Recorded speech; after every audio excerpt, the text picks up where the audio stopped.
nga tonnaba kusaala subuhi abaafunye ekyengera ky'eddiini kisinga ensi n'ebigere. Nabbi kyagamba hadiisi entuufu rakaata alfajir era akebbiri omuntu z'asaala nga tannaba kusaala subuhi khayrun min ad-dunya wa ma fiha, ze nnungi okusinga ensi n'ebigere. Olwekyo waliwo enjawulo wakati w'ebyengera ebikwatagana n'obulamu bw'ensi era nga bikomekkereza na bulamu bwansi n'ebyengera ebikwatagana n'eddiini era nga tebiriiko kkomo era nga nnyini byo agenda kusiŋŋaana ebibala byabyo oluvannyuma lw'okusinkana Allah subhanahu wa ta'ala. Omuntu bw'asaala essala ya subuhi mu jamaa asinga omuntu afunye obwa pulezidenti obuzito kyaba afunye kisinga omuntu afunye obwa pulezidenti. Kubanga lwaki kyengera kya ddiini kisinga ensi n'ebigere. Hatta Sheikh Muhammad bin Salih al-Uthaymin agamba nti inna tasbihata alwahida, olutendereza lumu lwokka bwe luti nga subhanallah fi sahifati linsan, okubeera nga luwandiikibwa mu kitabo ky'omuntu khayrun min ad-dunya wa ma fiha, erusinga obulungi okusinga ensi n'ebigere. Fa inna at-tasbiha wal amala as-saliha yabqa, okutendereza okwo n'emirimu emirungi byakusigalawo. Wad-dunya tazulu wa tadhhab, ensi n'ebyayo byakuggwaawo ne bannyini byo bajja kubifulumamu babireke, imma bisaanewo nga baakagenda oluvannyuma lw'ebbanga lya myezi mitono, wa imma bisaanewo nga wayiseewo ekiseera naye nga bijja kusaana.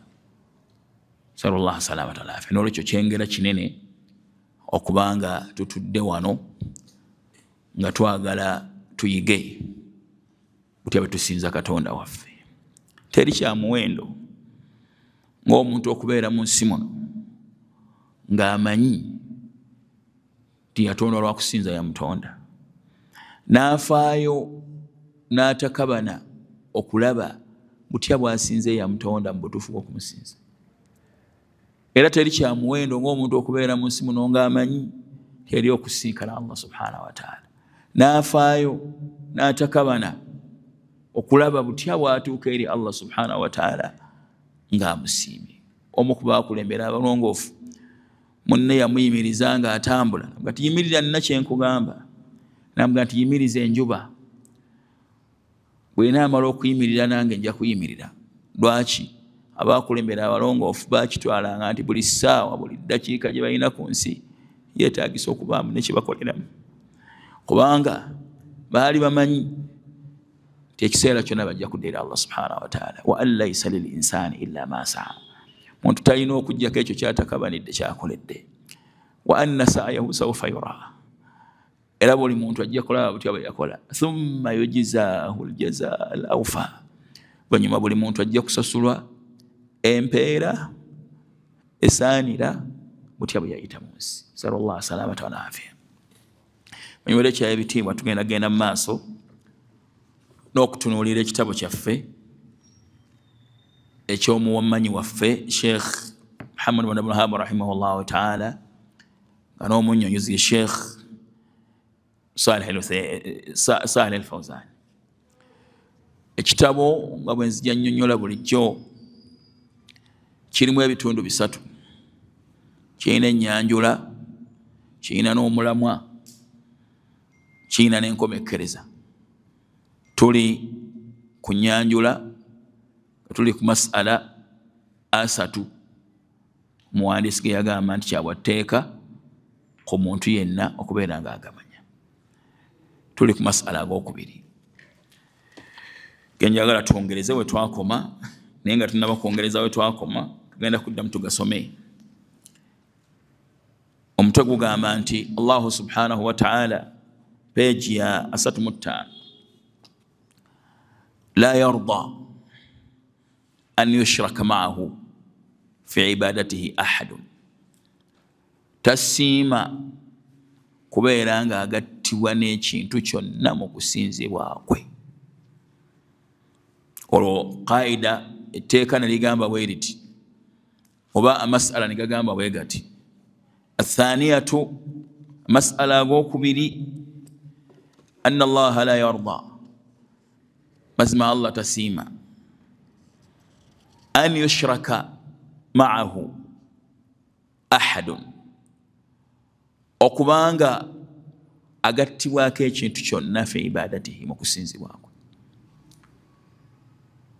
Bw'osoma ebitabo by'abaakulembera mu bigambo tebyasigala mu Bayibuli mateeka ga Musa 10 mulimu etteeka erisooka liga tobanga na bakatonda balala wendi nze ndi katonda wa bujja mbiwalana sibyagala teweekoleranga ekifaananyi kyonna. Nimu ku mateeka ga Musa agaasigala mu Bayibuli nga matuufu. Teeka ekkulu inna Allaha la yarda Allah tasiima kyasinga obutasiima an yushraka ma'ahu ahadun okuba n'ekintu kyonna kyagattibwako fi ibadatihi mu kusinzibwakwe. La malakun muqarrabun kabeere malayika ow'oku lusegere wala nabiyyun mursalun kabeere nabbi era nga yatumwa n'okutumwa. Allah tasiima kumugattako kintu kyonna. Kyabaleeta daliilu ye mumanje tujja okunnyonnyola wa daliilu qawluhu ta'ala wa anna almasajida lillah mazima emizikiti gya Allah fala tad'u ma'a Allahi ahadan temusaba temusinza ekintu kyonna awamu ne Allah. Bwe bujulizi bwe yaleeta kaka katundu fala tad'u ma'a Allahi ahadan tosaba tosinza ekintu kyonna awamu ne Allah subhanahu wa ta'ala. Obujulizi no muyingira buli kintu kyonna kubanga okuziyiza ekigambo ekintu kyonna kiri wansi w'emboozi erimu okuziyiza kigoberera emboozi erimu okuziyiza nekitegeeza nti okuziyiza okugendererwa wano kuyingiramu buli kintu kyonna.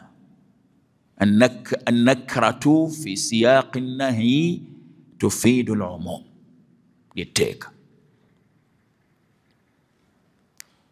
Fala tad'u ma'a Allahi ahadan bwatyo byagamba. Kati we twakoma tugenda okutandikira insha Allah ta'ala. Naam, seka kimoga twakoma ku bigambo ki?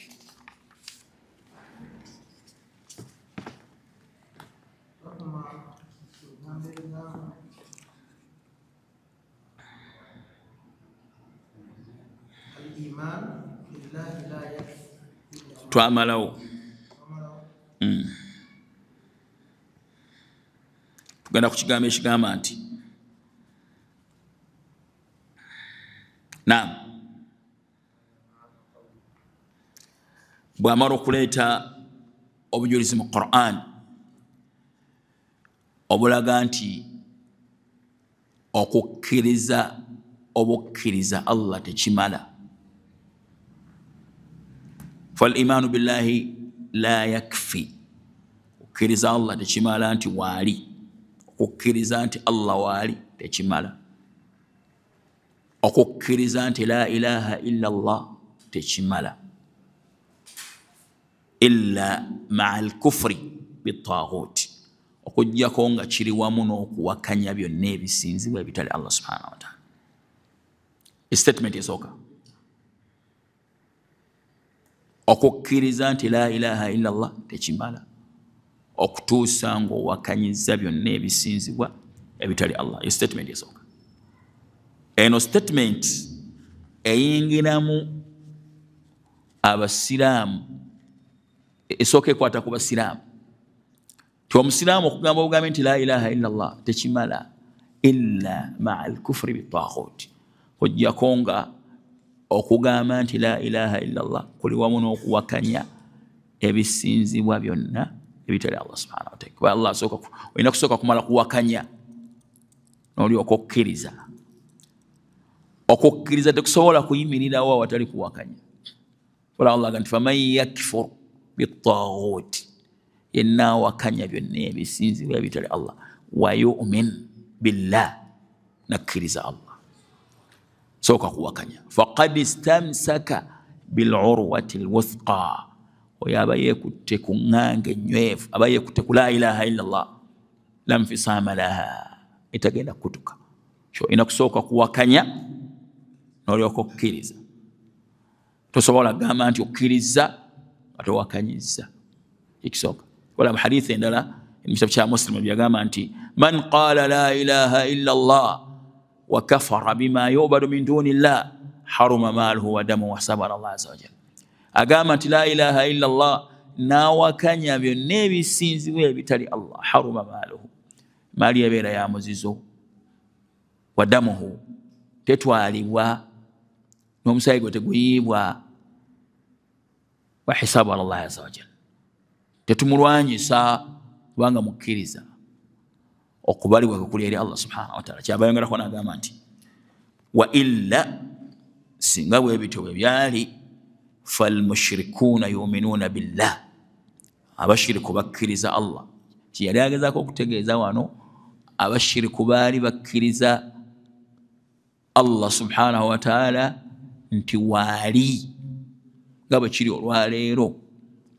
Okukkiriza kwabwe nti Allah waali tekwayina makulu, ebbanga lye baamala nga tebawakanyizza bisinzibwa bitali Allah subhanahu wa ta'ala, ne batongoza Allah mu kusinzibwa kwe.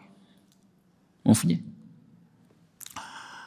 Lakinnahum yushrikuuna bihi, naye baali bamugattako mu kusinzibwa kwe.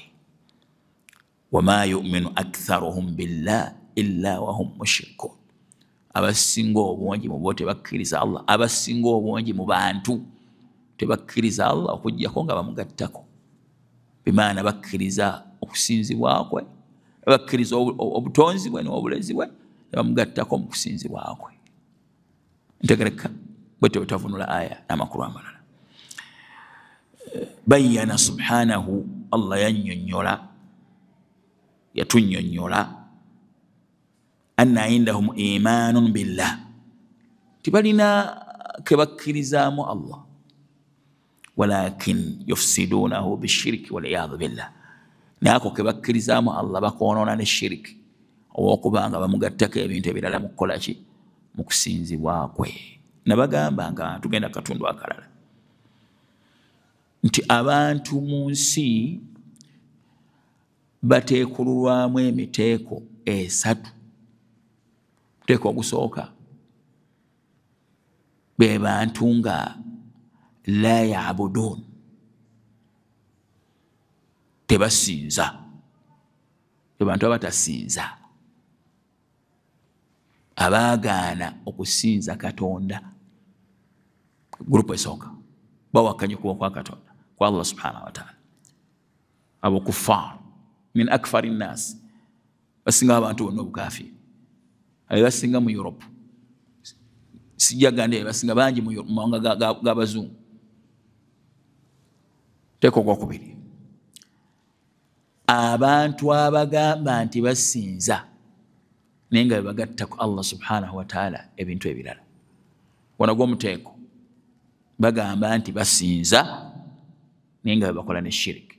Wano gw'omuteeko, bannyannyini muteeko ogwo baba tebasinzizza newankubadde balowooza nti basinzi. Obala Allah yagamba nabbi agambe Abaquraish, wala antum aabiduuna ma a'budu, temugenda kusinza gwe nsinza nga mukyasinza bye musinza. Wala antum aabiduuna ma a'budu, gwe nsinza temusobola kumusinza nga musinza n'ebirala. Naba tebasinziza. Ogwo muteeko gulimu abali mu mizikiti, basaala, basiiba, bakola hijja, Allah tababalangako nti bamusinza, ebbanga libamalanga basinza ebirala ebitali.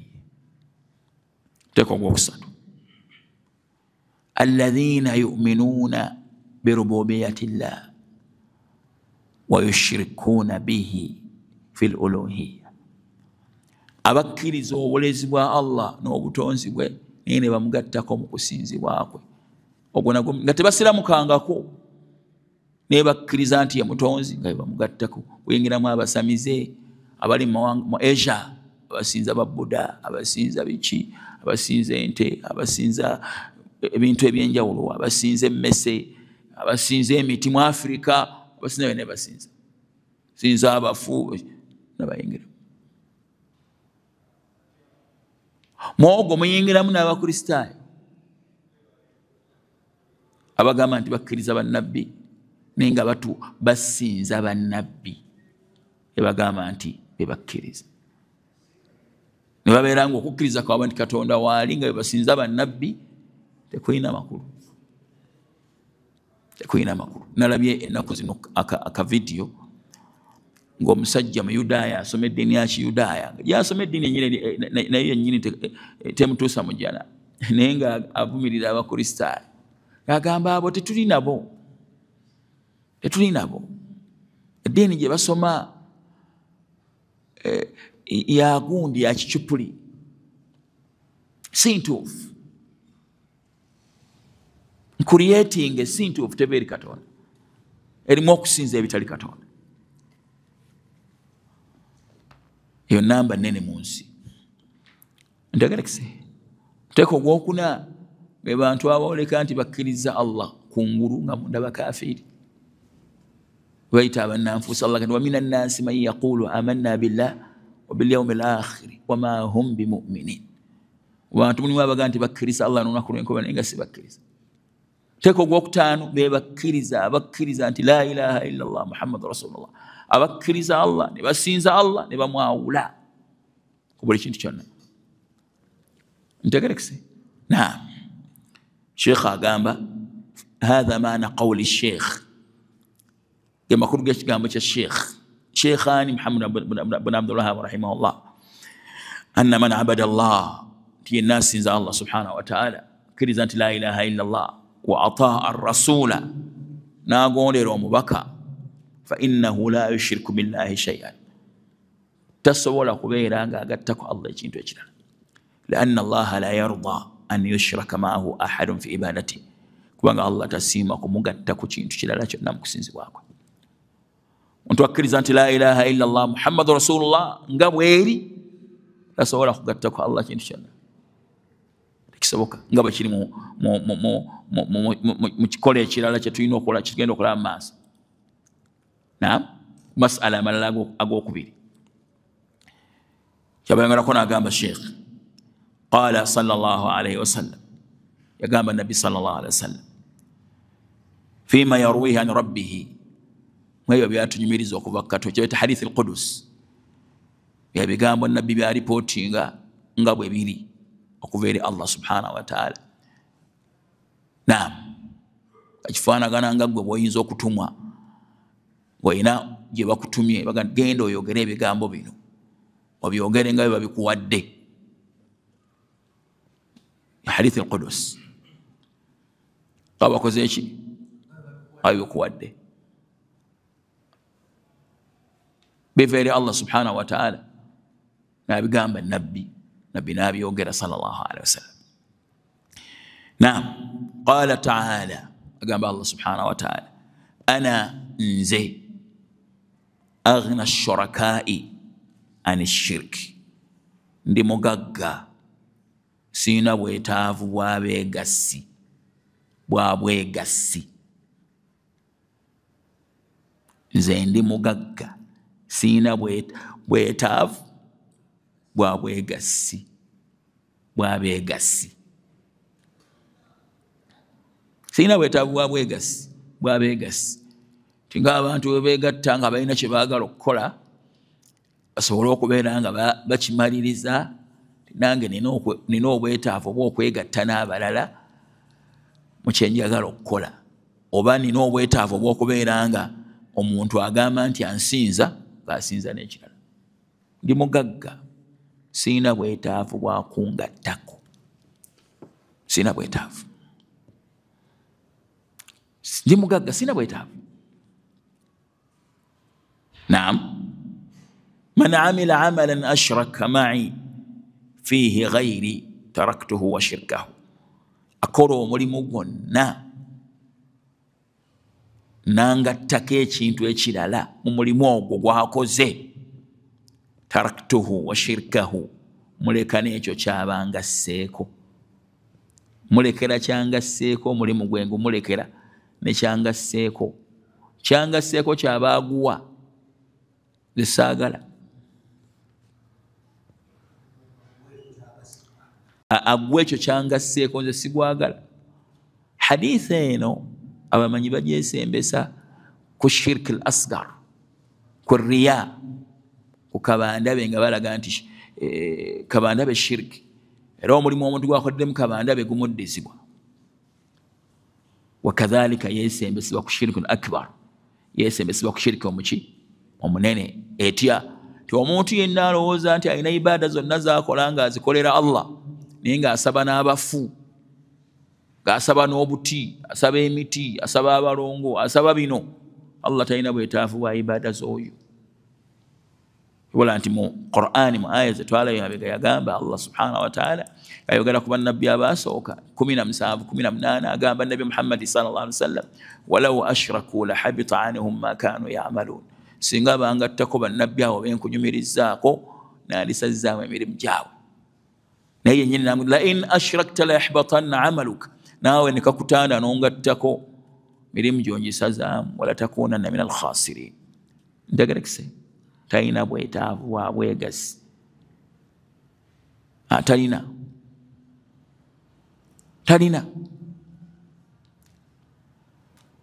ekyoka kya bukendeevu okubanga alina obwetaavu. Obukendeevu natabulina nga bwatugamba nti ya ayuha nnaas, abanga abantu antumul fuqara ila Allah, mwenna muli beetaavu eri Allah subhanahu wa ta'ala. Wallahu alghaniyu alhamid, Allah mugagga atalina bwetaavu atenderezebwa, alqayyum eyayimirizaawo yekka era ayimirizaawo n'ebitonde byonna, atalina bwetaavu kuva eri kitonde kyonna subhanahu wa ta'ala. Ntegerekise? Naam, tugenda mu maaso. Agamba Sheikh, hunaka qawmun, waliwo abantu yusallun basala wayashhaduna an la ilaha illa Allah wa anna Muhammad rasulullah, bakakasa nokukakasa nti la ilaha illa Allah Muhammad rasulullah, wayukthiruna min dhalik, bayitiriza okukola emirimu emirungi. Gamba yukthiruna min dhalik, dhamiri eddawa edda kukuba nti basaala nnyo, basobola okusiŋŋanibwa nga basaala nnyo, basobola okusiŋŋanibwa nga basiiba nnyo, basobola okusiŋŋanibwa nga bakola nnyo umra, okusiŋŋanibwa nga hijja bakola buli mwaka. Wayasumun, basiiba, wayahujjun, bakola hijja, lakinnahum yad'una al-adrahata, naye basaba entaana. Wayabuduna al-hasana, basinza hasani, wal-husayna ne husayn, wal-badawiya ne badawi, wa fulanan ne gundi, wa alanan, basinza gundi atamanyiddwa ne gundi amanyiddwa nti entaana eri kindi. Wayastaghithuna bil amwat, basaba abafu okubataasa, bafuna obuzibu tebakoola Allah. Motoka ebeera egwa, olina akoola omu ku balongoofu abataasa accident, eryato libeera ligwa mu nnyanja, olina akoola omu ku balongoofu abataase. Haula ibadatuhum batila, abo ibaada zaabwe zibakola nfu. Liannahum yushrikuna billah subhanahu wa ta'ala, kubanga bagattako Allah subhanahu wa ta'ala. يخلطون العبادة يخلطون العبادة يخلطون خائر كسكون كراتشيري خلط يخلط من ورب يخلطون العبادة بالشرك بقى توكسين عن الشرك فعملهم باطل من جاوي مفو حابط جاس زوامو حتى يوحد الله اكتوسا غبتونغو الله ويخلص له العبادة, nebamwawulira okusinza bakuwa yekka wayatruku ibadata ma siwahu ne balekwayo okusinza ebitaliye. Tukyayimiridde awo, sooka tumaleyo kano. Wa illa bwe kitaba bwe kityo fa innahum laysu ala shay, tebalina kye balina, baba tebabaliwa nti balina kye bakoze, newankubadde balina esswala, balina hijja, balina zaka, balina n'ebbanga lye bamala nga basinza ebitali Allah. Laysu bi shay, tebalina kye bali. Laysu ala shay, tebalina kye baliko. Okutakabana kwabwe tekuyina makulu. Okutakabana kwabwe tekuyina makulu. Olaba abantu mu hijja, Sheikh Kimoga akimanyi, nga batakabana wahum mushrikun. Bandibadde okutakabana kwabwe kulina amakulu. Olaba abantu juzi twali mu hijja ne tuyita ku bantu nga beebase mu bitundu by'e Muzdalifa mu buli kafo, batakabana okuva lwe batandika okunoonya sente ze baleeta e Makka, ne batakabana nga bali mu mikolo gya hijja, ne batakabana naye ogenda okulaba nga nnamba esinga okubeera ennene eri mu hijja ng'abantu baayo basuufi abaatuuka ku ddaala abakola shiriki kumpi. Sijja gamba nnamba esinga okubeera ennene, ntya nnyo okukozesa ekigambo nnamba esinga okubeera ennene, kubanga Allah yaba asinga okumanya abantu be yatonda. Nga nnamba nnene mu bo osiŋŋaana nga bashiriku. Ekyo kirabira luddawa, kirabira ku Kaaba, ye bakolera ku Kaaba. Kabayuza olugoye balinamu enzikiriza erowooza nti bw'otwala akagoye kaalwo ofuna omukisa, balwanira ku Hajarul Aswadi, bakola beesiimuula ku maqaami Ibrahim, ekiraga nti abazze mu hijja bazze nga n'obusiraamu bwennyini tebabumanyi.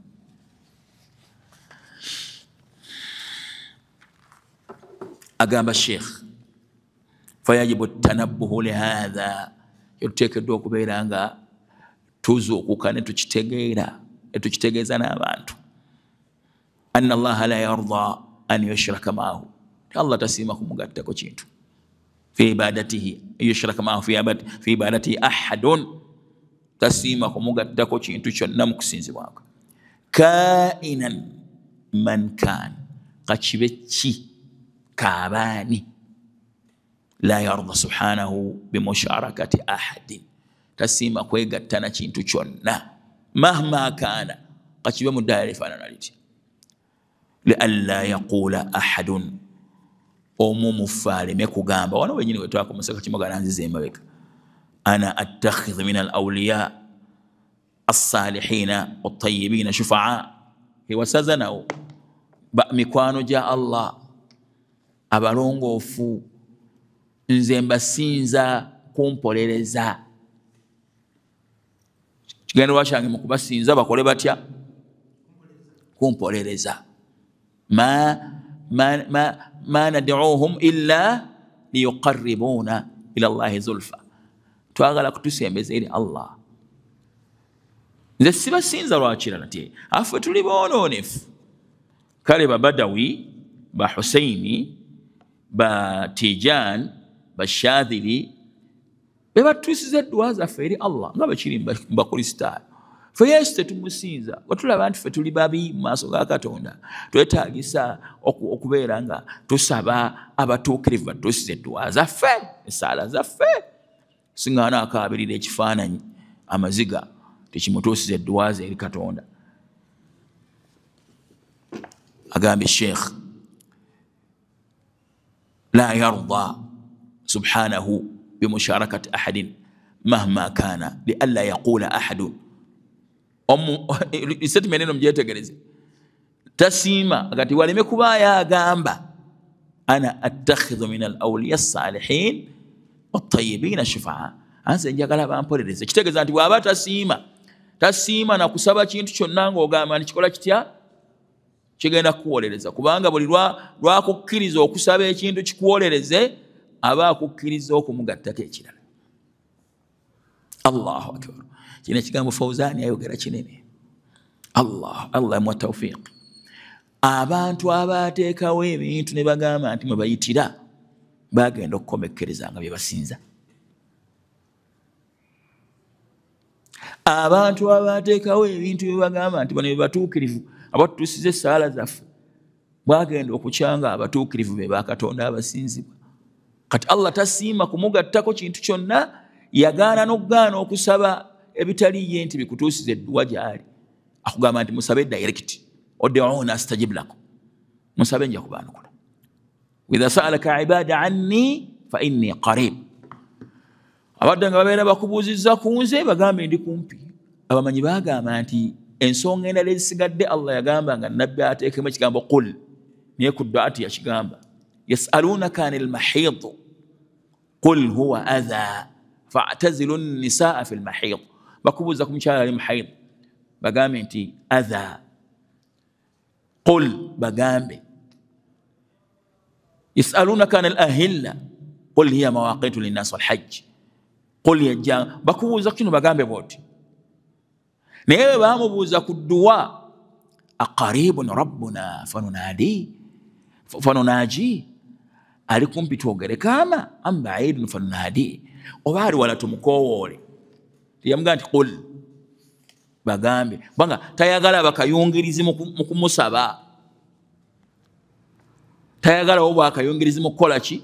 Tiyamugamba nti bagambe, yagamba nti wa idha salaka ibadi anni, babeera bakubuuziza abaddu bange ku nze, fa inni qarib, bagambe ndi kumpi nnyo nabo. Ujibu da'wata da'i, yanukula okusaba ko yenna abeera asabye. Falyastajibu li waliyu'minu bi, paka yajeko. Ntegerekese munfunye kyo Fawzani ebigambo bino byayogera wano byali binene singa abantu babyetegereza. Gena maaso ana la abudu al-asnama, sisinza masanamu wala awthana wadde byonna ebisinze bitali Allah subhanahu wa ta'ala. Kubanga al-wathanu kibayita wathan kye kintu kyonna ekiteekebwawo, kye kintu kyonna abantu kibasobola okusinza. Wathani esobola okubeera entaana, wathani esobola okubeera omuti, wathani esobola okubeera ejjinja. So asnamu kyeyawulidde masanamu, kyo al-wathanu kibeera am, kiyingiramu n'amaki n'amasanamu, kibayita wathanu. Nabbi kiyasabanga anaatera okufuna kati yagamba nti Allahumma la taj'al qabri wathanan yu'bad, tofuula entaana yange essanamu erisinzibwa. Allah tofuula entaana yange essanamu erisinzibwa. Mu dduwa ze yasaba manyi ne baga nti Allah nayanukula okusaba kwe. Entaana ye neteekebwako ekisenge eky'amaanyi, tetuukibwako. Abaali gituuseeko ne batandika okusaba tebasobola gituukako, n'okugira tebasobola gira. Agenda maaso Sheikh, kama huwa fil jahiliya, nga bwe kyali mu jahiliya. Ana attakhidhu ahulai shufaa fanaqulu lahu, nze nnateekawo abo bampolereze. Fanaqulu lahu, tumugamba hadhihi maqalatu ljahiliya, n'abaali mu jahiliya nga Allah tannaba kutuma nabbi batyo bagambanga ittakhadhuhum shufaa inda Allah, sanamu ge basinzanga bagambanga nti bebawolereza abaabwe eryani, eri Allah. Liannahum salihun, baga nti balongoofu. Awliya wa awliya min awliya illah, mikwano gya Allah. Wallahu la yarda bihadha, eyo Allah tabikola ki, tabisiima era tabyagala. Tugenda ew'omwazinyi, simanyi oba waali. Naam, assalamu alaikum warahmatullahi wabarakatuh. Nga tetunnabagenda ku kitundu kirala, njagala tufunze ebigambo ebikulembedde n'ebigambo bino. Baani abasaba Hasani ne Husaini ne Fatima ne Ali? Baani abasinza Hasani ne Husaini ne Ali? Umteko kibuzo kisooka.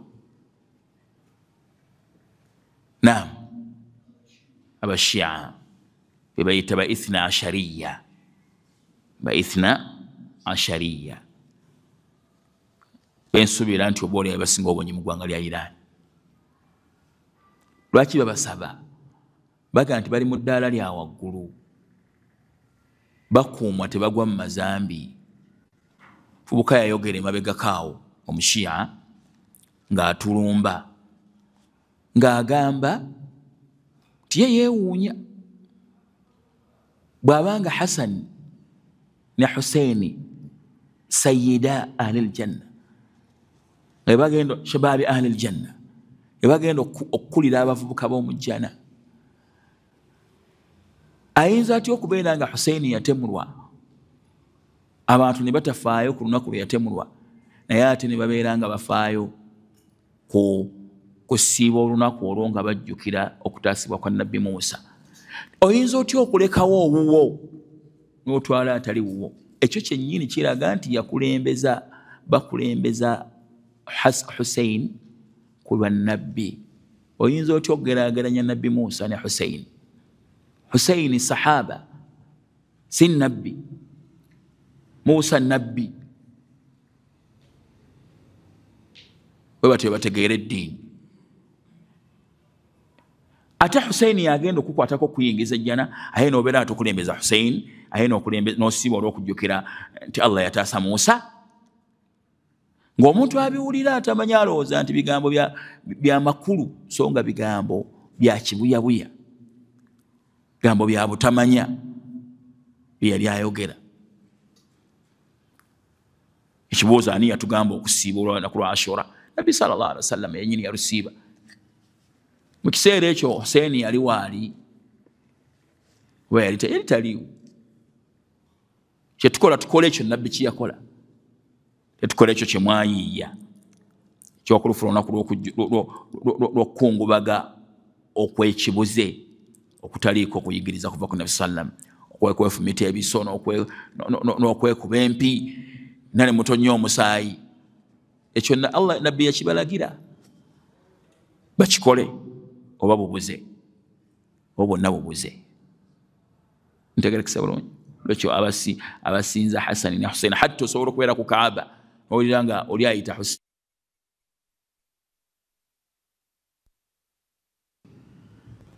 tawhidi waabwe tawhidi Husaini okusaba Husaini naddala Husaini ne Fatima ne Ali.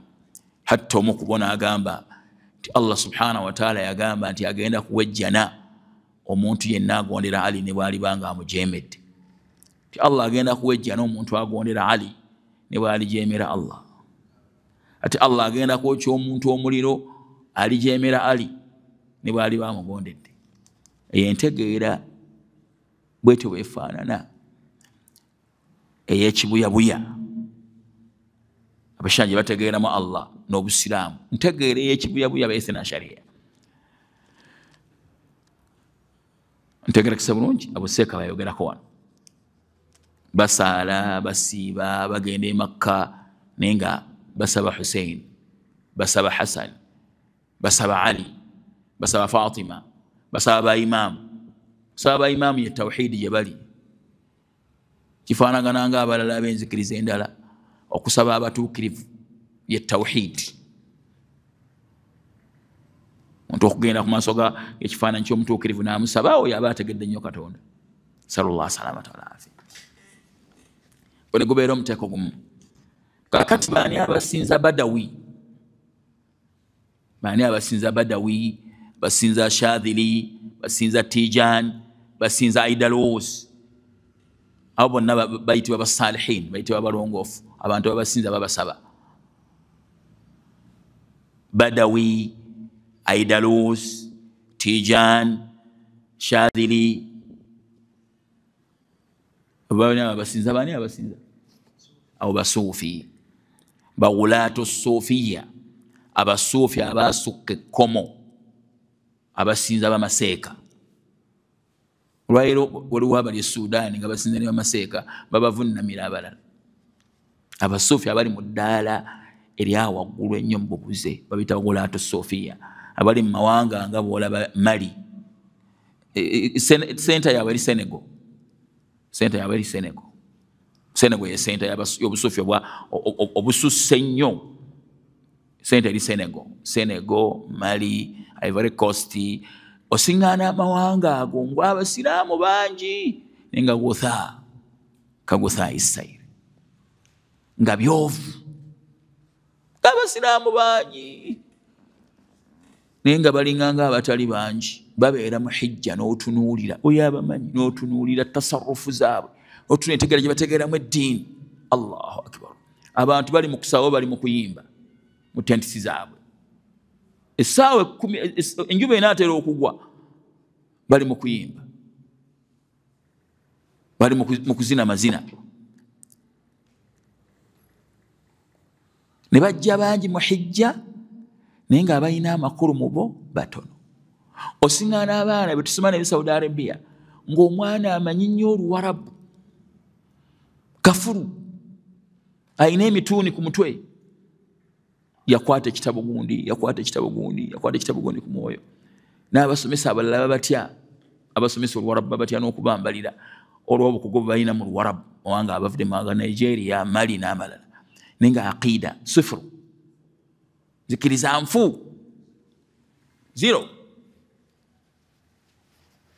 omuntu bw'afa enzikiriza ne bw'aba n'erimu endala efaanana esigadde ng'etonya butonyi abanga atalina omutunuulira n'omwewuunya butya bw'ategeera tawhidi okuleka nga Allah amusaasire n'atuula n'awuliriza abasomesa abalungi n'abagoberera ate abalala obasiŋŋaana nga tabitabifaako asobola okuddayo nga bwe yajja n'enzikiriza ye ne baseeka abalungi abali Saudi abasomesa enzikiriza entuufu bayi ensi esinga okuba ne baseeka abalungi abasomesa enzikiriza entuufu newankubadde ng'eriyo ababawalampa ababalabanga abasaasaanya baga nti abasaasaanya buwahabi abo bw'oba oyogera ku baseeka toyogera ku baseeka b'e Saudi Arabia abasaasaanya buwahabi tujja kumanya enkya nga tumaze okusisinkana Allah ani yali omubuze kuffe nammwe tugenda kumanya enkya nga Imam Ahmad bwe yagambanga nti almaw'idu yawma aljanaza endagaano yaffe nammwe lunaku lwe tugenda okusaalirwa tujja kumanya enkya baseeka ki abaali babuza baseeka ki abaali tebabuza naku terugenda kulwa buli muntu ajja kulaba kye yakola na kyembadde njagala tufune wano ekyo kimu olwakyawo bonna bali mu busiraamu naye baafuuka bashiriku kubo baalivaako naye nga basaala siraamu mu yanyumiriza kankireke ekyo budde bujja kgenda kiyinza n'okutegeerwa mu ntegeerwa enkyamu kankireke ne bakiteeka mu buntu nga nayogedde birala ne bafulumya birala kambireke kakati barakallahu fiikum lwaki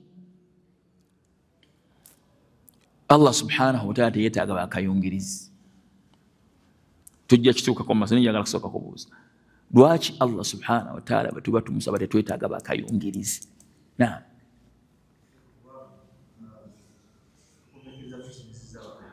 okuteeka wakati wa Allah n'abantu bakayungirizi mbw abayitwamu okutuusa edduwa limu ku makubo agasinga okubeera amanene agatambuliramu shiriki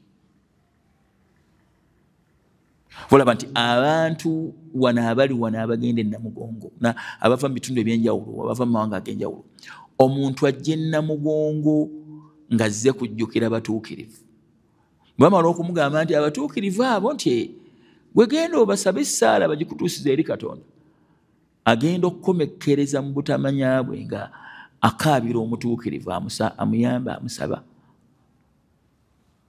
okusaba abayitibwa abatuukirivu yalimu ku makubo amanene agakomekkereza nga gayiya abantu mu shiriki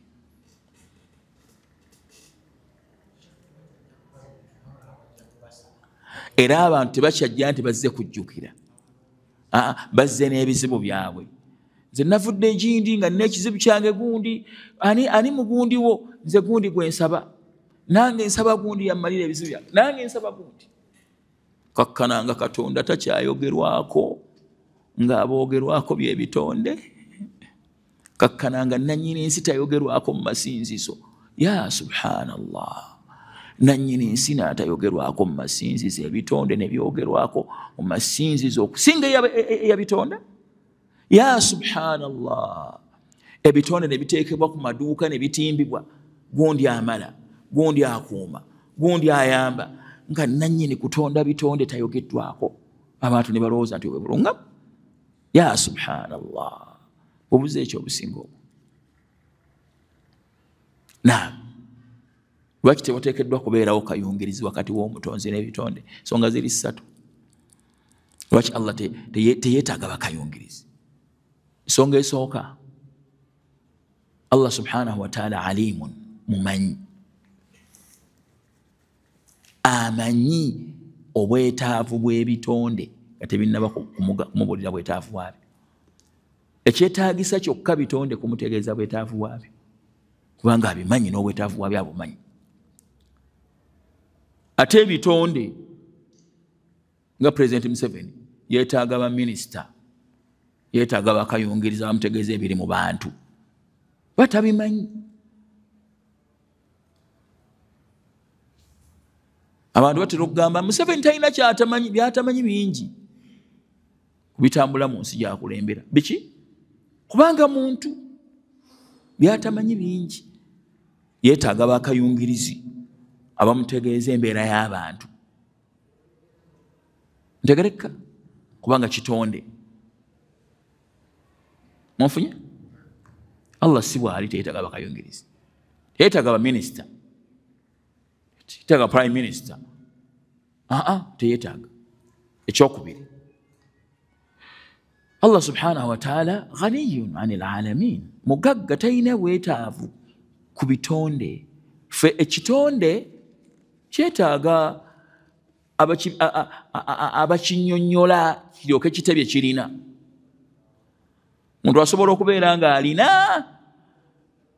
naye nga n'akatono ennyo ak'omwavu nakayagala kabeere kake, akatwala akagatte ku byali. Kakati ate era ojja okumusaba ekintu nga ky'omusaba naye yennyini akyagala, kuba mwetaavu. Butonde bw'omuntu butamatira. Ne bw'aba alina ebijjuza ensi asigala tamatidde. Omuntu kyasobola okumatira kiri kimu kyokka ttaka, bamala okumuteeka mu mwana adaani olwamatira. Akati ne gw'osaba ekintu okimusaba nga akikola atya? Akyetaaga. Ne bw'aba akikodde akyerekereza bwerekereza. Olaba Nabbi yagamba nti man lam yas'ali llaha yaghdab alayhi. Muntu atasaba Allah, Allah amunyiigira. Ate aba yeegaggawazza ate nga mwetaavu. Teri kitonde kitalina bwetaavu. Era n'eŋŋombe etera okukozesebwa abagagga. Nze sikyasaba neebaza bwebaza nkyamu. Weebaza bwebaza, kituufu okwebaza. Tokyasaba gwani, olina kiggwe, miskiini, munyeera. Tokyasaba, weebaza bwebaza, olina obwetaavu. Sobola okuba nga olaba tolina bwetaavu bwa ssente, naye olina obwetaavu. Mu buli lutemya lwa liiso olina obwetaavu eri Allah subhanahu wa ta'ala. Buli lutemya lwa liiso. Tosobola kumira malusu, gasobola okukulakira nga takkiriza. Tosobola kufuluma, tosobola kwebaka n'oddangulu nga takkiriza oddengulu. Tosobola kusituka w'oli. Muntu asobola okutuula wansi n'ataddamu kusituka. N'obwetaavu tosobola. Ya ayuha nnaas antumul fuqara ila Allah, muli beetaavu eri Allah. Wallahu huwal ghaniyyul hamid. Man lam yas'ali llaha yaghdab alayhi. Tasaba Allah, Allah amusunguwalira, kubanga aba alaze yeegaggawazza so nga talina kyali. Songa talina kyali. Songa eyokusatu, tugambye ensonga eyokubiri. Eyokubiri ngimaze, eyokusatu.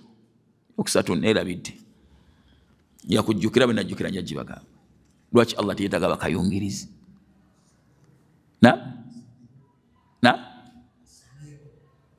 Awulira. Naam, bwetaavu abaddu babukola atya? Singa baba bamutegeeza. Eri ensonga endala eyinza okufaanana n'eyo njya gibategeeza inshallah. Naam. tugende maaso. Sheikh alese kigambo ekirala mu sharh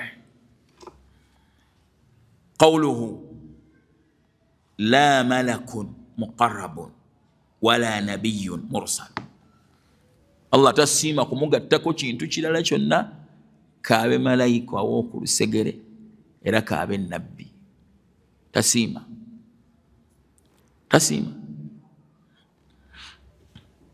naam. Nga sina kansooka nsoma ebigambo bye oluvannyuma ndyoke ndeeta ekirala. Sheikh Salih Fawzan yagamba bw'ati asharhu kwanjuluza wano kibatadde mu makkati. Almalaku almuqarrabu, malayika w'oku lusegere, huwa afdalu almalaika, bamalayika abasinga bamalayika bonna, mithlu Jibrila ngani kobenga osinziza Jibrilu Allah takyagala etakisima. Wa hamalatul arshi, abawanidde namulondo ye abagisitudde baku lusegere. Wa man hawlahu, abeetolodde namulondo ya Allah subhanahu wa ta'ala. Tegereka wal malaikatul muqarrabun, malaika aboku lusegere min Allah subhanahu wa ta'ala, malaika aboku lusegere eri Allah subhanahu wa ta'ala. Fama qurbil makani min Allah, newakubadde nga bali kumpi na Allah, owulira ekigambo kino. Wa qurbul ibadati, n'okuba nti basinza nnyo wal makana inda Allah, n'ekifo kye balina eri Allah subhanahu wa ta'ala. Law ashrakahum ahadu ma'a Allah, singa wabaawo omuntu yenna abagatta ku Allah subhanahu wa ta'ala, naam, fil ibada, fa inna Allah la yarda bi an yushraka ma'ahu malakun muqarrab. Allah tasima kuba nti nze nsabya Jibrilu, akati nze asabya Jibrilu nzizizza musango ki? Badde malayika za kitiibwa. Wala nabiyyun mursalu ka Muhammadin, kaabe nabbi era nga yatumwa ne wabeera Muhammad sallallahu alaihi wasallam. Singa omuntu atuula waatudde, wuliriza seeka kimu, n'amala okusaala awanika emikono agati ya Rasulallah, ya Rasulallah, alghawtha alghawtha alghawtha alghawtha, ntaasa ya Rasulallah, ntaasa ya Rasulallah. Afaanagananga omuntu asabye kibuuka oba mu maaso ga Allah. Tebaawukana n'asabye kibuuka oba asabye baalubaale bonna bye basaba, tebaawukana. Era bwe tumusiŋŋaana ng'ekyakikola bw'amaliriza n'agwa wali n'afa, la nusalla alayhi, tumusaalira, tetumunaaza, tetumusaalira, tetumuziika mulimba eziikwamu basiraamu, tasikirwa, tumusuulayo busuuzi anti kyakoze kimujja mu busiraamu. Kasita tumala okumunnyonnyola nti kyokoze kikyalaga nedda, Nabi Muhammad wanjawulo ali mu ddaala lya waggulu, muŋŋaana mutya okumusinza, muŋŋaana mutya okumusaba? Allah si yamutuma? Ennaku zino tugamba abantu kasaido ezimu eziyimbibwa nti banne zino ziri mu shirka, nedda, zirina amakulu ge mutaategeera. Nabbi tiyagenda okukola kino ku lunaku lw'enkomerero, ge makulu ge bategeeza. Bw'osiri bwagamba wa inna min judika dunya wa dharrataha, gw'ogaba ensi n'enkomerero. Bw'aba ategeeza nti ku nsaatu wayirimu, ate ku nkomerero agenda kutuwolereza. Babifunira tawilaati, babifunira okuvvoonula okubijja mu makulu ga byago okungulu, basobole okugenda maaso n'okubyogera. Bw'omugamba nti anta maqsuudi wa mu'tamadi, gwe kiruubirirwa kyange, gwe neesigamye, tesigo twesigamiddeko okubeera ng'agenda kutuwolereza. Nga bali bagati Allahumma salli wa sallim, bawogera ebyo nga bali basaali balowooza nti olwo bavudde mu katimba, so basigala bali mu katimba. Sallallahu salamatu wa alaafiya. Lwaki temukozesa ebigambo ebirala nga mumwogerako?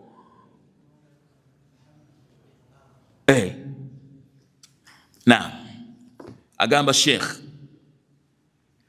wala nabiyyun mursalu ka Muhammadin sallallahu wa Isa, kaberani Nabi Isa, wa Nuhin, kabe Nuhu, wa Ibrahima, kabe Ibrahim, ulul azmi bano balese bannabbi ab'okuluki ab'okulusegere abataanu. Nabi Muhammad sallam yasooka, addako Ibrahimu wa ulul azmi madaala, katumonya madaala asooka, owokubiri, owokusatu Muusa, owokuna Isa, owokutaano Nuuhu. Ago madaala gaabwe. Tasiima la yarda an yushraka ma'ahu ahadun walau kana min afdali almalaika, kaye malaika asinga, walau kana min afdali albashar, kawa omuntu akola ki asinga. Sheikh yaleta bujulizi, njagala ndeeta obujulizi buno obubulire.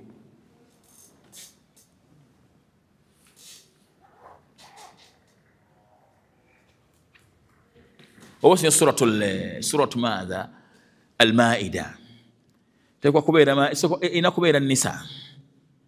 Muwulire aya zino ziri mu suratu Nisa,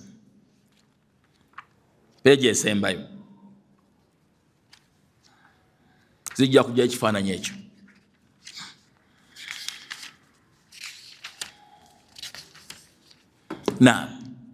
Enda kusomeza Nisa, somene suratu madha, suratu Al-Anbiya, someyo aya nga zikwatagana n'ekyo twogera. Suratu Nisa aya ey'ekikumi mu bbiri.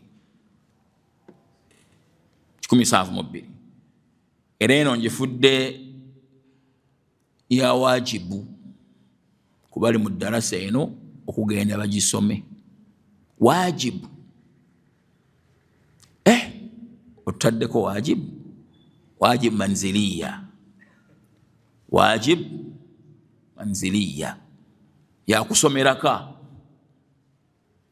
Gana gayo gyulidde aya babalala bakutte enkwate mu mutwe, nze simanyi naye nkifudde kyabwatteko okubeera nga esomerwa awaka. Wajib manziliya, wajib manziliya aya 172, osomere 173, oyinza n'okusoma 174 paka 174 paka 175. Nyenze ngenda kusomako emu. Agamba Allah subhanahu wa ta'ala, lan yastankifa almasihu an yakuna abdan lillah, lan ya'nafa Isa ibn Maryama wa yamtani an yakuna abdan lillah. Nabi Isa tatamwa kubeera muddu wa Allah. Nabi Isa takola ki? Tatamwa kuba nti muddu wa Allah. Tatamwa kuba nti Allah ye yamutonda, takiraba nti kya bunyomoofu. Tatamwa kyaba Allah subhanahu wa ta'ala agamba nti walal malaikatu almuqarrabun, kawabeere bamalayika ab'okulusegere tebatamwa kyakubeera baddu baalina abaweereza ba Allah subhanahu wa ta'ala, basinza Allah tebakitamwa, tebayinza kitamu, bakyo ekitiibwa gye bali. walal malaikatu alladhina qarrabahum Allah, walal malaikatu alladhina qarrabahum Allah lahu, kawabeere malayika Allah be yasembeza, wa rafa'a manzilatahum, nabo tebatamwa an yakunu ibadan lillah, okubeera abaddu baani. Fakaifa tattakhidhuna Isa ilahan, muyinza mutya okufuula Yesu katonda nga yennyini akimanyi nti muddu omuweereza, mutonde omuweereza we yamutonda. Wa kaifa yattakhidhu almushrikuuna almalaika aliha, abashiriku bayinza batya okuddira abamalayika ne bafuula bakatonda nga nayo bitonde. Era ebiwulira essanyu nga bisinzize yabitonda. Kabula ayat suratu al-Isra, Allah gati ulaika alladhina yad'una yabtaghuna ila rabbihim alwasila, bebasaba nabo basinza. Aya kakubanda basaba Isa, basaba Nabi Isa, basaba malaika, abasaba amajinni, amasiramu, bye basaba nibo bikola bitya bibasa ne bisinza ulaika alladhina yad'un yabtaghuna ila rabbihim alwasila ayyuhum aqrabu nga buli kimu kyagala kye kiba kibeera ku lusegerero Allah bivuganya wayarjuna rahmata wa yakhafuna adhaba bisubira okusasula ku biteeberezo bye muyinza mutya okubisinza n'okubisaba anayo bisaba bivuganya ne mu kusinza ate bivuganya mu kusinza naye bisinzibwa sallallahu alaihi wasallam walafi onfunye kyaba Allah agamba nga aya ekomekkereza Sheikh Abdul Razzaq ayina tafsiri wano ku aya eno nungi tarjama yakola ku aya eno nungi simanyi wali wagirinamu ayina Qur'ani ku simu yani simade bwa Sheikh Abdul Razzaq matovu naye muhadhara eno nafunamu empeera eyo aya kyaba Allah subhanahu wa ta'ala agamba nti tumaliriza seka kimoga agamba nti waman yastankif an ibadati noyo yenna atamwa okusinza Allah yenna atamwa okusinzibwa kwa Allah subhanahu wa ta'ala fasayahshuruhu wayastakbir neyekuza agaze sisinza tebinkwatako byammwe byakatonda sibimanyi fasayahshuruhum ilayhi jami'a awo bonna agenda kubakuŋŋaanyiriza gyali abalamule fa inna allaha sayahshuru aljami'a ilayhi yawma alqiyama wa yujazi kullan bima yastahiqu buli omu amusasula ekimusaanira ayo girabye Abdul Razzaq ngavunula naam katusomeri mutabani waffe Sheikh Abdul Razzaq matovu rahimahullahu ta'ala Sheikh mukuru omwana tannaba kunsomera mutabani waffe Sheikh mukuru njogera ku Sheikhani Sheikh Shaib Semakula Sheikh mukuru Sheikh Shaib Semakula rahimahullah saba Allah yakayakanye ntanaye bangamba nti Sheikh Abdul Razzaq matovu yakoma okuva Pakistan yagamba abayizi be tumugende musomeke irimu natakoma ku ekyo nasituka n'ekitambaala kye rahimahullahu ta'ala rahmatan wasi'a n'agenda atuula wansi wa Abdul Razzaq Sheikh Shaib Semakula asomedde asomeyiri olwo naawe abayizi b'ekifaananyi nti omuntu ono gw'abagamba okusomako irimu asaanidde mugende musomeke irimu Sheikh Shaib Semakula musomesa wa umma ya Uganda omubereberye rahimahullahu ta'ala naam soma tayinza kutamwa masiha kyakubeera nti ye muddu wa Katonda omusinza wa Katonda servant wadde bamalayika ab'okumwanjo ekigambo kyakozesa walal malaikatul muqarrabun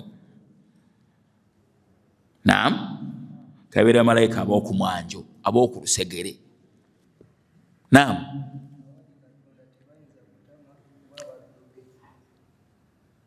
awali Katonda tebasobola kutamwa kubeera baddu be bal kyekitiibwa gye bali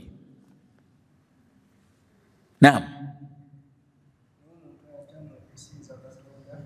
waman yastankif an ibadati awo njagala weyayogera n'omuntu atamwa okusinza Katonda wayastakbir otyo neyeesukkulumya ekigambo kyeyakozesa teyagamba nti neyeekuza ekigambo kwesukkulumya kijjayo amakulu neyeesukkulumya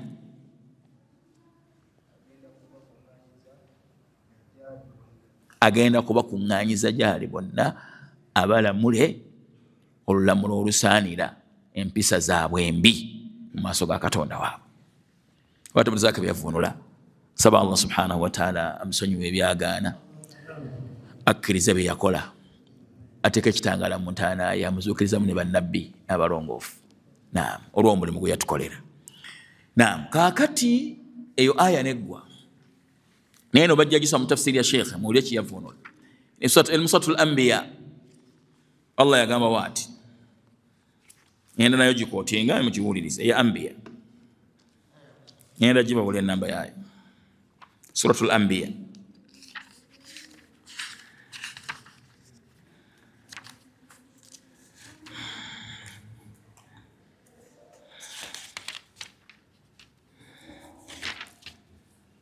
naam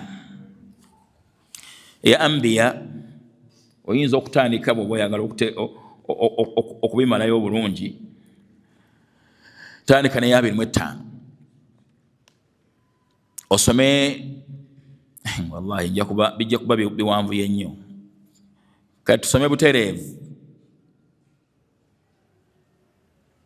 tulina kusooka kutandika na za waggulu nolyoka otuuka ku gye njagala eya 29 tusome sooka وما أرسلنا من قبلك من رسول إلا نوحي إليه أنه لا إله إلا أنا فاعبدون tetwatuma lubereberyeerwo wange gwe Muhammadi mbaka yenna kujjako twamugambanga nti tewaliwo kiteekeddwa kusinzibwa okujjako nze faabudun basinze nze tewali kiteekeddwa kusinzibwa mu butuufu faabudun la ilaha illa ana faabuduni wahdi sinze nze nzekka wala tushriku bi shay'a temungattako ekintu kyonna aya bwe yaggwa ya 26 nijja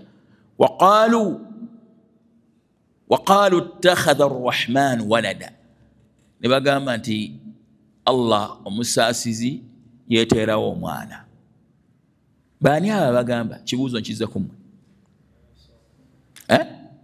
bwe ntyo mbadde mulina okugamba قال المشركون اتخذ الله الملائكة بنات abashiriku bagamba nti bamalayika bawala ba Katonda abange mumpulirize abashiriku b'e Makka bagambanga nti bamalayika bawala ba Katonda bawala ba Katonda Allah alina abaana abawala bamalayika abashiriku Makka bagambanga onfuna kyava Allah ganti subhanahu bal ibadun mukramun munfunye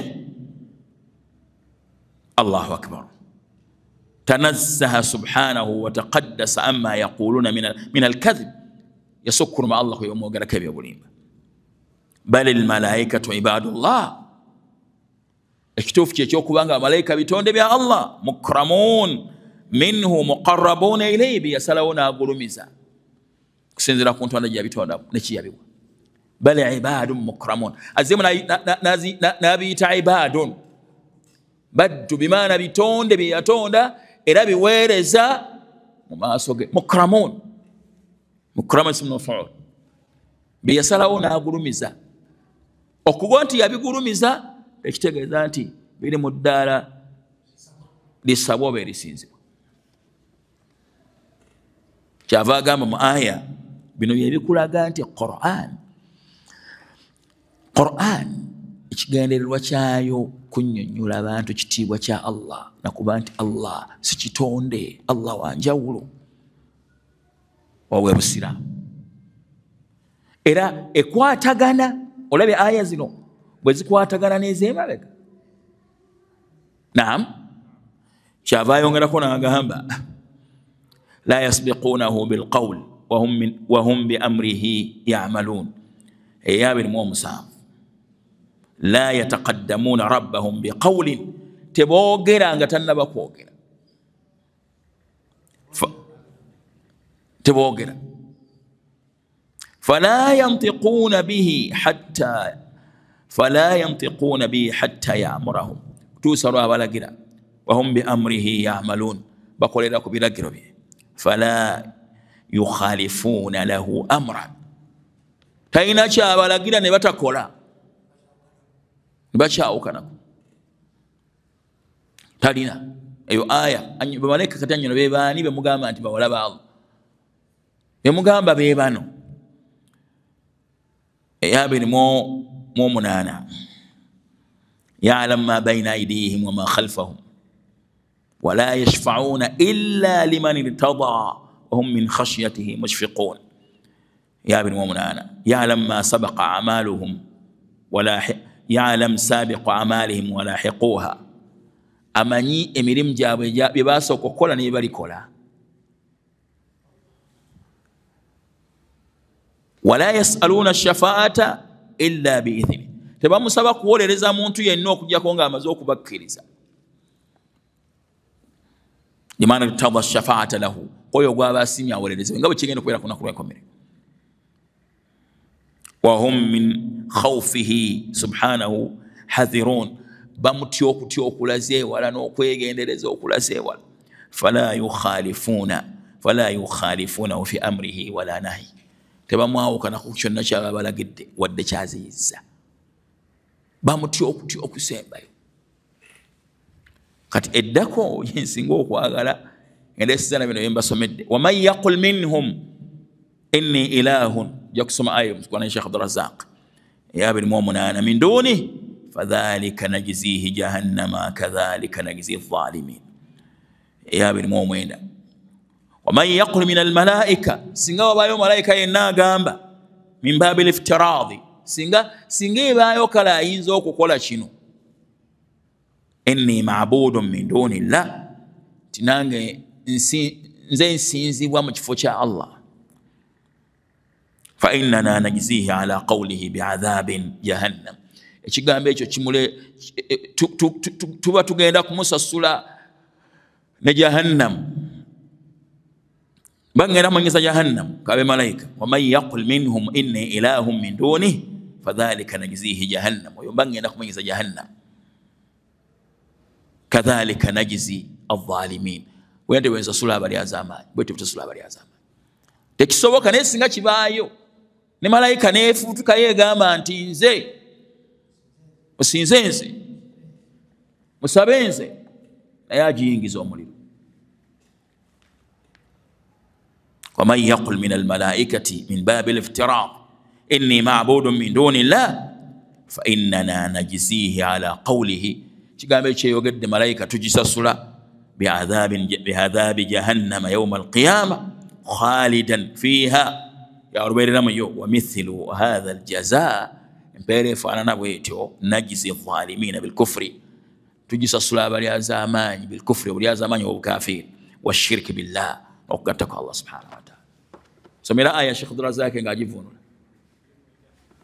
naam, muwulire. singa evaayo malayika yenna n'agamba nti mazima nze ndi Katonda atali ye, yali baddayo singa wabaawo, singa kibaawo. naam, noyo yenna agamba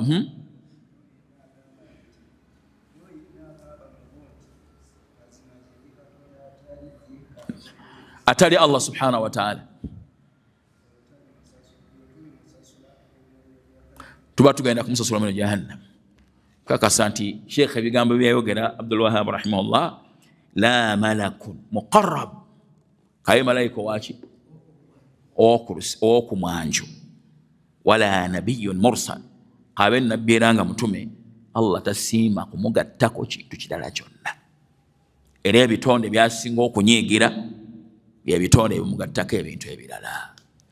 njagala kisa bulungi awo tugenda okukoma inshallah taala. tugenda namna twalimaliriza ebigambo bino, kamalirize paka wansi wano kano kagweyo, mukkirize nkasome mu bufunze. fahuwa la yarda, Allah tasiima an yushraka mahu ahad min almalaika, kugattibwako ekintu kyonna mu bamalayika, ekitonde kyonna. wala min arrusuli, kababeera ababaka be yatuma. fakaifa bigairihim min alawliyai wassalihin, bw'abanga aganye okumugattako bamalayika ne bannabbi, kiri kitya ku balala min assalihin, mu balongoofu be bantu bebasinza bayita abalongoofu wal awliya. olaba embwa egoba ow'ekiwempe gwe ngoga nti ow'eddiba oyita.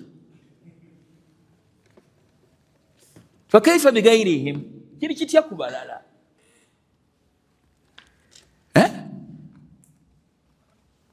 kifaanagana ng'omusajja bw'ayinza okusiba omwana we ng'agamba nti yabbye sente zange siringi 1,000 gwe n'ogenda n'omubba emitwalo 10 nga nti onsiba otya tomanyi nga ndi mwana wa mulirwanaawo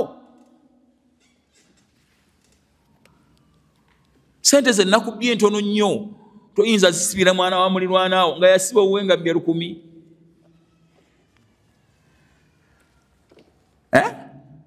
Sheikh Kimoga ziramu statement ya Sheikh Fawzan agamba nti fakaifa bigairihim min al-awliya was-salihin fa khairu al-malaikati war-rusul babi awla abatali abamalaika n'ababaka tugamba nti bebateekeddwa okukulembera mu kino okuba nti bateekeddwa kusinzibwa na kusaba. Naam la yarda Allahu bi ishrakihim ma'ahu fil ibad wa tasima kuba mugattako wa hadha raddun ala ulaika alladhina yaz'umun okukuddamu nakuzzayo kwaba abagamba annahum yattakhidhuna as-salihin ti bateekawo bano basinza abalongoofu wal awliya shufa'a abalongoofu bano bateekawo kubeera nga bawolereza baabwe inda Allah liyuqarribuhum ila Allahi zulfa abasembeza eri Allah kama qala ahlul jahiliya nga abashiriku abasooka nga Allah tannato mbaka we bagamba ma na'buduhum illa liyuqarribuna ila Allahi zulfa tatubasinza wabula tubasinza batusembeza eri Allah wa illa fahum ya'taqidun ekyo wobo kiresere bo bennyini bakakasa anna haula yawe basinza la yakhluqun tebatonda wala yarzuqun tebagabirira wala yamlikuna mautan wala hayatan tebayina buyinza kufa kw'abantu na bulamu bw'abantu wala nushura wadde okuzuukira wa innama qasduhum tawassuta inda Allah kigendererwa kyabe kufuna kayungirizi kufuna kibayitamu kibatuuseera Allah subhanahu wa ta'ala walidhalika sarafu lahum shay'an min al-ibada olw'okuba bakkiriza nti bano batuukirivu balungi eri Katonda basobola okubatuusa ensonga zaabwe eri Katonda babagabanyizaako okusinza batandika okubasaba nga basaba Allah subhanahu wa ta'ala n'okubeegendereza nga beegendereza Allah subhanahu wa ta'ala sarafu lahum al-ibada salafu lahum shay'an min al-ibada taqarruban ilayhim nga baagala basembere gye bali babasalira babakola ki babasalira nga babasaddakira babasembeza eri Allah dhabahu lilquburi basalira entaana ونذور القبور ونذر للقبور نبيا مريا بفو نزنga nonya mwana bwe namufuna yakudda ndete kino nebaze anti bakkiriza ndi abatu sensonga zaabwe Allah subhanahu wa ta'ala wastaghathu wa hatafu bil amwat nebakola abafu hatafu bil amwat istaghathu basaba okutasibwa wa hatafu bil amwat batandika okukola abafu nyamba ya mugundi nyamba imamu gundi nga bali mbuzi kumekkerezanga bali mu shirki awaddako tugenda kutunuulira ekigambo kya Sheikh waddalilu qawluhu ta'ala wa anna almasajida lillah fala tad'u ma'a Allahi ahadan tugenda okutandikira inshallah ta'ala barakallahu fikum wa nafa'a Allahu bikum wa waffaqani Allah wa iyyakum lima yuhibbu wa yarda wal husnil khatima. Naam, nga tumaliriza mu dakiika 2-3 nga bw'eri enkola yaffe byatufunye mu darusi olwaleero obufunze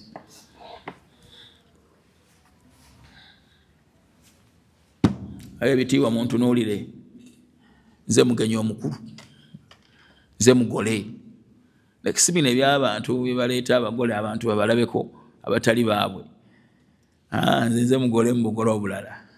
Naam,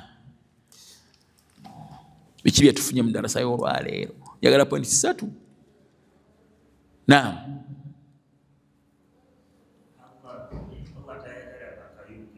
Allah tayagala bakayungiriza kirungi. Naam,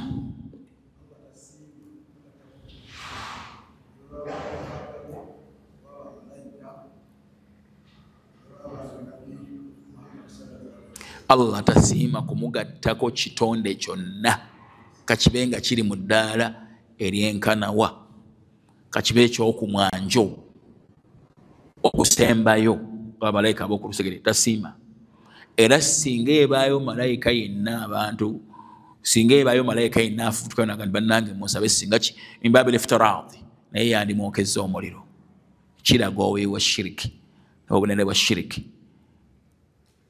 Naam, kyekisooka ekyo. Naam,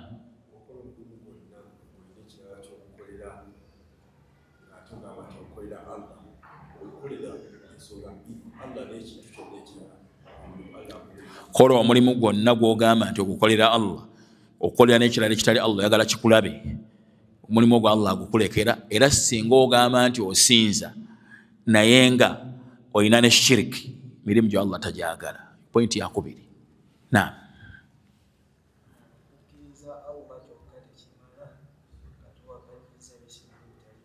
okugamba nti okukkiriza Allah kyokka tekimala nga towakanyiza bisinzibwa birala bitali Allah subhanahu wa ta'ala, osigala oli katemba. Olina kusooka kuwakanya bitali Allah subhanahu wa ta'ala olyoka okakasiba nti okkiriza Allah subhanahu wa ta'ala. Naam, ekisembayo. Naam,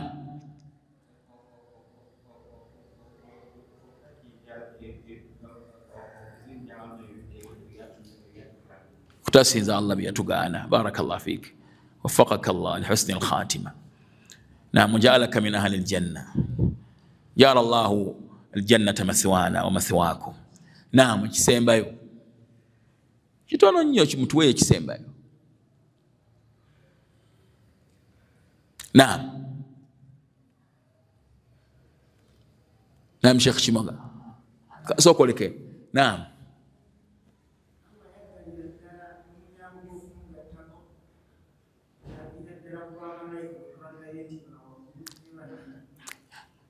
Allah yaggala omulyango gw'okumugattako nga atandikira ku bamalayika be tulowooza nti bawaggulu, nabo n'abaggalirayo ne bannabbi n'abaggalirayo, omulyango n'aguggala, talina gwaguggulira. Era ekimu ku biraga nti singa osiŋŋaananga omuntu yenna akoowoola abantu eri okusinza ebitonde, omanyirangawo nti kyakoowolerako abantu bobuze. Teweebuuzanga bw'osiŋŋaananga omuntu yenna gati abange mujje tusinze mutume, abange tujje tusabe mutume, abange mujje tusinze nabbi gundi. Osiŋŋaananga omuntu addira ebitendo bya Allah n'abitenda nabyekitonde kaabe Nabi Muhammad sallallahu alaihi wasallam, toweebuuzanga mubuze oba si mubuze, omanyanga nti muki, omanyanga nti mubuze. Ntegerekisa ekisembayo ekitiibwa ky'ebitonde. Naam, salaamu wa rahmatullahi wa barakatuh.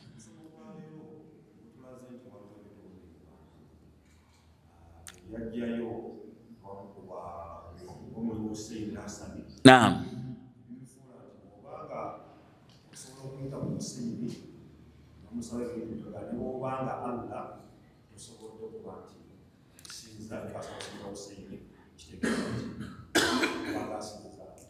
nambululira kankinyonyole bwe nti era tulabye nti tawhidi w'abashia kusaba Hussein na Hasani na Fatima na Ali ye tawhidi waabwe.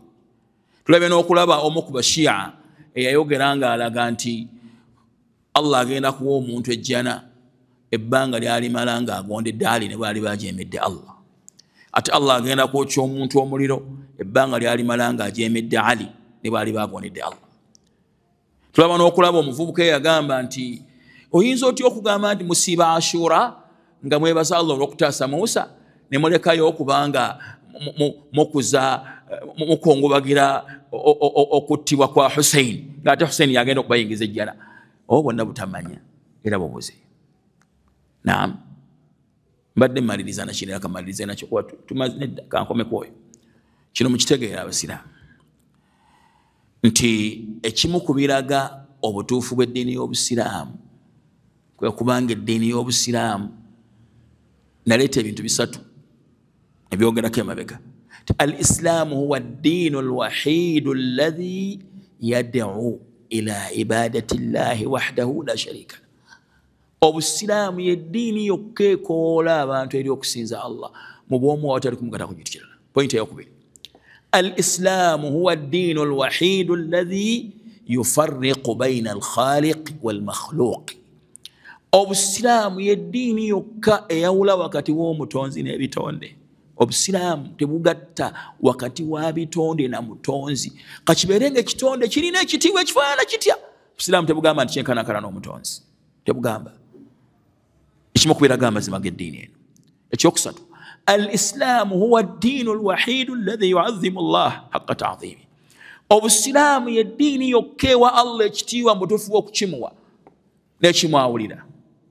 Olwekyo eddiini zonna ezisigadde tezitunuulira ebyo, ziro abalala omutonzi by'ebitonde n'ebitonde y'omutonzi. Subhanaka Allah bihamdika ashhadu an la ilaha illa anta astaghfiruka wa atubu ilayka. Assalamu alaykum wa rahmatullahi wa barakatuh.